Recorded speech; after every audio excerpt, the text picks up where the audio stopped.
Norėčiau Jums parodyti, kaip naudotis nuorodų keitimosi sistema Delicious. Nuorodomis Jūs jau tikriausiai naudojatės. Pažymite Jums patikusią svetainę tam, kad paskui galėtumėte į ją grįžti. Nuorodų keitimosi sistema Delicious leidžia nuorodas kaupti internete.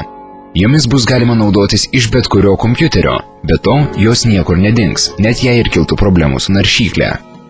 Svetainę rasime adresu www.delicious.com. Visų pirma, mes turime užsiregistruoti. Registraciją pradėsime paspaudę šį mygtuką. Pirmiausia, įvesiu reikiamus duomenis: vardą, pavardę, elektroninio pašto adresą, norimą vartotojo vardą. Štai šiuo mygtuku galima patikrinti, ar norimas vartotojo vardas yra laisvas. Mano vardas dar neužimtas, taigi pildau toliau. Įrašau slaptažodį, pakartoju jį ir įvedu apsaugos kodą. Sutinku su standartinėmis vartojimo sąlygomis ir tęsiu registraciją. Štai matau, kad jau perėjau į antrą registracijos etapą. Paspaudus šį mygtuką į mano naršyklę bus įdiegti specialūs mygtukai. Galima to ir nedaryti, tačiau jie gerokai palengvina naudojimąsi sistema. Tad spaudžiu Add Buttons. Sutinku su visais standartiniais sistemos pasiūlymais.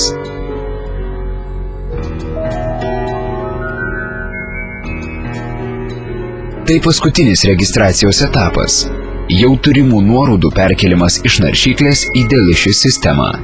Visgi rekomenduočiau šį žingsnį praleisti, nes naršyklėje visada būna daugybė standartiškai įdiegtų nuorodų, kurios tiesą sakant nelabai naudingos. Savo nuorodų kolekciją kursiu nuo nulio, tad spaudžiu Skip Step 2. Galime pradėti rinkti savo nuorodas. Tai labai paprasta. Tarkim, radau naują patinkančią svetainę ir noriu ją pasižymėti. Taigi tiesiog spusteliu naujos nuorodos pridėjimo mygtuką. Trumpai apibūdinsiu naują nuorodą, kad vėliau prisiminčiau, kokią svetainę pasižymėjau. Čia trumpai aprašau ją, o štai čia tiesiog įvedu kelis raktinius žodžius, kad vėliau šią nuorodą būtų galima rasti per paiešką. Beje, galiu rinktis ir iš siūlomų populiariausių raktinių žodžių. Spusteliu Save ir nuoroda jau išsaugota. Laisvalaikiu naršant internete rasti naudingų nuorodų galima labai greitai ir daug. Sakykime, man patiko ir ši atsitiktinai rasta svetainė.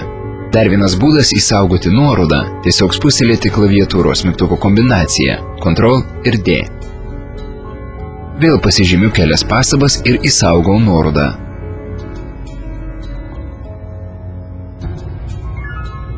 Taigi pasinaudokime surinktomis nuorodomis. O jūs sukaupsite gan greitai. Kai norėsite grįžti į patikusią svetainę, tiesiog spustelėkite nuorodos mygtuką arba nuorodą iš neseniai įsaugotų nuorodų laukelio. Taip pat galite pasinaudoti www.delicious.com šoninę nuorodų skiltimi. Ja lengvai atidarysite pasinaudoję šiuo įdiegto priedo mygtuku. Čia matysite visas savo pridėtas nuorodas ir galėsite lengvai aplankyti pažymėtas svetaines. Nuorodų prikaupsite išties greitai. Pasižymėjau dar porą įdomių svetainių, taigi pats laikas pradėti jas tvarkingai kaupti ir rūšiuoti. Visas savo nuorodas galiu matyti šoninėje skiltyje. Na, o pradėti tvarkingai jas rūšiuoti galiu savo svetainės www.delicious.com vartotojo puslapyje. Į jį įeisiu tik spustelėjęs šį mygtuką. Visos nuorodos automatiškai rūšiuojamos pagal raktinius žodžius, kuriuos joms priskiriate, kai pažymite naują svetainę. Štai čia matau visus savo pasirinktus raktinius žodžius, o prie kiekvieno jų susijusių nuorodų skaičių. Visus savo raktinius žodžius taip pat pamatysiu spustelėjęs nuorodą Tags. Jie atsiranda štai čia, apačioje. Skirtingų šriftų išskiriami populiariausi raktiniai žodžiai. Na, o spustelėjęs bet kurį raktinį žodį pamatysiu visas su juo susijusias nuorodas ir galėsiu aplankyti norimą svetainę. Dar tvarkingiau saugoti nuorodas galima sugrupavus jas. Spustelėjęs Manage Tag Bundles. Sukursiu naują nuorodų grupę. Tik spustelėjęs bet kurį raktinį žodį pamatysiu visas su juo susijusias nuorodas ir galėsiu aplankyti norimą svetainę. Man tai reikia sukurti grupės pavadinimą ir jai priskirti reikiamus raktinius žodžius. Taip visos nuorodos, kurios yra susietos su įrašytais raktiniais žodžiais, automatiškai paklius į šią grupę. Priskirti raktinius žodžius galiu arba įrašydamas juos, arba pasirinkdamas iš pateikto sąrašo. Taigi, įsaugau naują nuorodų grupę. Štai jau matau ją savo grupų sąraše. Galiu sukurti dar kelias grupės. Vėliau jas įjungti į didesnės grupės. Taip mano nuorodų lobynas išliks tvarkingas. Kai kitą kartą apsilankysiu savo nuorodų sąraše, dešinėje prie raktinių žodžių matysiu ir savo nuorodų grupės. Tik spustelėjęs grupės pavadinimą iškart pateksiu į su jie susietų nuorodų sąrašą ir galėsiu aplankyti norimas svetaines.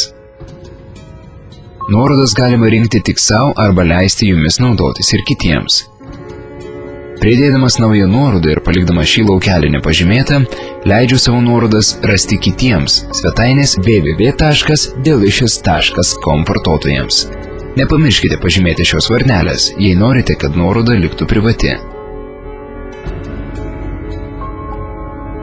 Nepažymėjus varnelės, nuorodą bus galima rasti per paiešką, taigi tai reiškia, kad aš galiu rasti ir kitų vartotojų nuorodas, kurios mane domina. Man tereikia į paiešką įvesti raktinius žodžius ir spustelėti Search. Štai ir mano paieškos rezultatai. Matau, kad tarp mano jau pažymėtų svetainių šių raktinių žodžių nėra, tačiau yra kelios kitų vartotojų nuorodos. Spustelėjęs Save, šią nuorodą įsaugusiu tarp savųjų. Įvedu nuorodos informaciją. Beje, šis langas niekuo nesiskiria nuo naujos nuorodos pridėjimo lango, kurį jau rodžiau. Ir įsaugau naują nuorodą.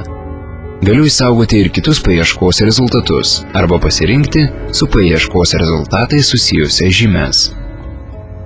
Gan dažnai pasitaiko, kad itin sudomina kurio nors vieno vartotojo pažymėtos svetainės.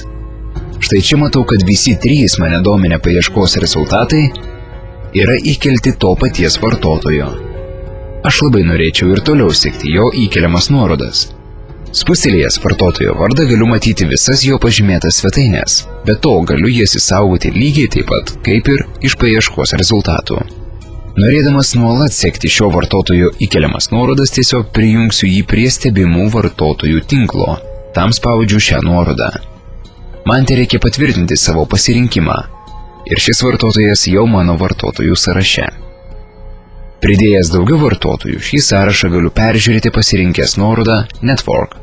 Stebimų vartotojų sąrašų visada galėsiu naudotis štai čia, pasirinkęs nuorodą Network, o dešinėje visada matysiu mano tinkle esančių vartotojų kiekį ir vardus. Spustelėjęs vartotojo vardą iškart pateksiu į jo naujausių nuorodų sąrašą ir galėsiu įsaugoti arba peržiūrėti dominančias nuorodas. Parodysiu dar vieną patogų būdą, kaip rasti naudingų nuorodų. Galima užsiprenumeruoti nuorodas pagal raktinius žodžius arba, kitaip tariant, žymes. Taigi, spusteliu šią nuorodą. Pasirenku Add a Subscription.